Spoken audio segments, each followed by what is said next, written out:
سب جانتے ہیں، یا آپ اپنی توہین نہ سمجھیے گا کہ عموماً سمجھا جاتا ہے کہ کراچی میں غریبوں کا علاقہ اورنگی ہے۔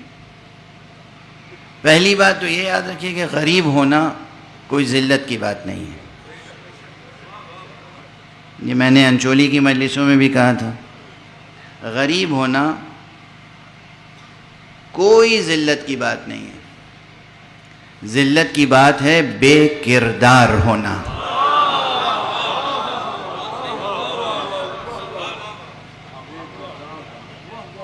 اصل جو انسانی دولت ہے نا وہ کردار ہے۔ کردار وہ دولت ہے جو چوری نہیں کیا جا سکتا۔ باقی تو آپ روپے پیسے سونا چاندی لا کے جمع کر لیں، خدا نخواستہ کسی بھی وقت کوئی چور آ کے چوری کر سکتا ہے، ڈکیتی ہو سکتی ہے، چوری ہو سکتی ہے، وہ مال آپ کے پاس نہیں رہ جائے گا۔ کردار وہ دولت ہے اور علم وہ دولت ہے جسے ہم لوگ ادبی تعبیر میں کہتے ہیں دولت بیدار۔ یہ سنی ہے ترکیب؟ پرانے اساتذہ کا جب کلام پڑھیں گے، اسی لیے میں کلاسیکی لٹریچر کے مطالعے پہ زور دیتا ہوں، تو اس میں ایک ترکیب آتی ہے دولت بیدار۔ بیدار یعنی جاگتا ہوا یا جاگتی ہوئی۔ تو دولت کون سی ہے؟ جو جاگتی ہوئی دولت ہو۔ چور چوری کرتا ہے تب جب آپ سو جاتے ہیں یا غافل ہو جاتے ہیں۔ اگر دولت خود جاگتی ہوئی ہو تو کون چوری کر سکتا ہے؟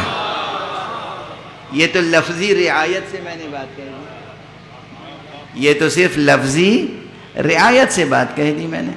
دولت بیدار کہتے ہی ہیں کردار کو، حسن عمل کو اور حسن فکر کو، علم کو۔ علم ہے دولت بیدار، ایمان ہے دولت بیدار، کردار ہے دولت بیدار۔ تو اگر کردار ہے آپ کے پاس تو دنیا میں کوئی آپ کو حقیر یا ذلیل نعوذ باللہ نہیں سمجھ سکتا۔ لیکن غریب رہنا کوئی اچھی بات بھی نہیں ہے، اس لیے کوشش کرنی چاہیے کہ آپ دنیا کو تسخیر کریں، کمائیں، کمانے کے جتنے ذریعے ہیں استعمال کریں۔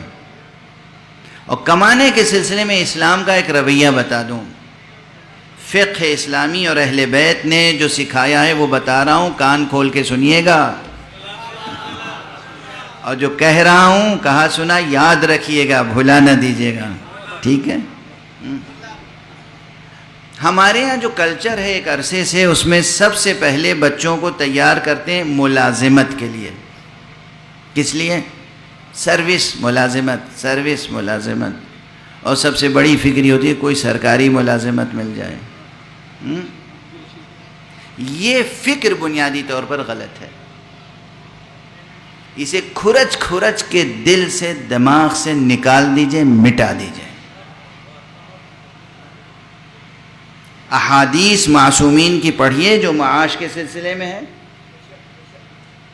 کتاب المتاجر، کتاب المقاصد اور اس کے متعلقہ جو ابواب ہیں، احادیث پڑھیں۔ معصومین نے بہت ہدایتیں دی ہیں روزی روٹی کے مسئلے پر، امور معاش پر۔ اس میں سب سے زیادہ زور دیا ہے تجارت پر۔ بزنس کریں، چھوٹے سے بزنس سے آغاز کریں، خود بخود اللہ برکت دے گا۔ کوئی بزنس ذلیل نہیں ہوتا، آپ مال رکھ رہے ہیں، بیچ رہے ہیں۔ بزنس میں کیا ہے؟ آپ کی خودی آزاد ہے، آپ آزاد ہیں، واضح ہے؟ آپ آزاد ہیں۔ یہ علت وہ ہے، یہ کیوں؟ یہ معصوم نے خود بتایا ہے، کہا جب تم اپنی محنت یا اپنا وقت فروخت کر دیتے ہو، کسی کے یہاں ملازمت کرتے ہو، تو تم گویا غلام ہو جاتے ہو، تمہاری آزادی سلب ہو جاتی ہے۔ اس لیے تم تجارت کرو، پہلی بات، یا پھر زراعت کرو، دوسری بات۔ زمین ہے، زراعت کرو۔ ہزاروں چیزیں زراعت کی ہیں، طرح طرح کے نئے نئے طریقے زراعت کے پیدا ہو گئے ہیں.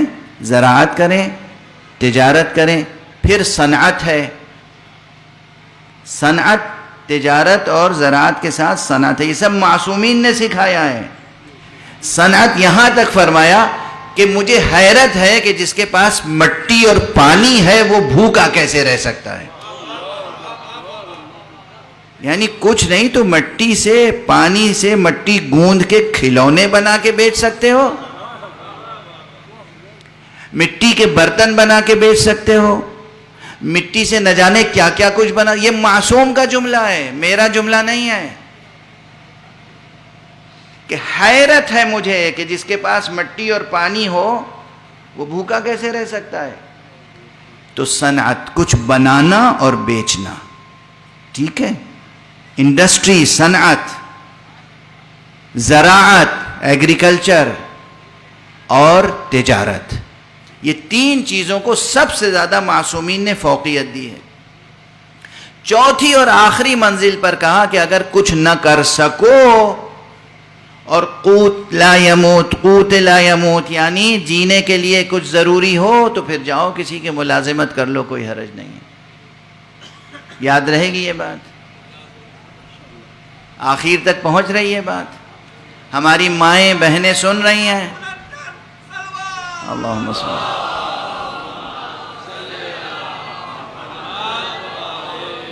جوان بچے سب سن رہے ہیں نا، والدین سن رہے ہیں. اب ذہنوں کی تربیت کیسے کریں گے آپ؟ روز اول سے سروس کی بات سوچیں گے بھی نہیں. اس فقیر کی بات یاد رکھنا، اگر یاد رکھ لی یہ بات تو اسی معاشرے میں دیکھیے گا کیسا انقلاب آتا ہے. سروس کی فکر ہی نکال دیجیے دل دماغ سے. یہ رونا ہی چھوڑ دیجیے کہ یہ حکومت ایسی آئی ہے کسی کو نوکری نہیں دیتی. ارے حکومت نوکری دے یا نہ دے، سمجھ میں آ رہی ہے؟ آپ کو تجارت کرنی ہے، ہزاروں، زمین تا آسمان، کروڑوں ذریعے ہیں روزی روٹی کمانے کے.